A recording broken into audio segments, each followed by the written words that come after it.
সাধারণত আনারস চাষ করতে কয়েক মাস সময় লাগে। স্বল্প পুঁজি দিয়েই আনারস চাষ করা যায়, কিন্তু হেলিগান আনারস নামের এক বিশেষ প্রজাতির আনারস চাষ করতে যেমন 2-3 বছর সময় লেগে যায়, তেমনি এর দামও চড়া। হেলিগান আনারস হলো বিশ্বের সবচেয়ে দামি আনারস। মূলত চাষের পদ্ধতির কারণে এত দাম এই ফলের।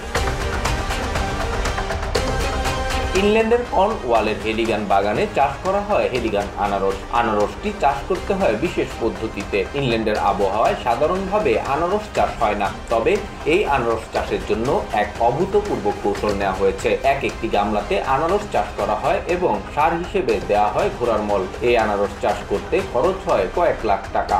তবে এই আনারসগুলো বিক্রির জন্য চাষ করা হয় না, বরং এগুলো বিশিষ্ট ব্যক্তিদের উপহার হিসেবে পাঠানো হয়।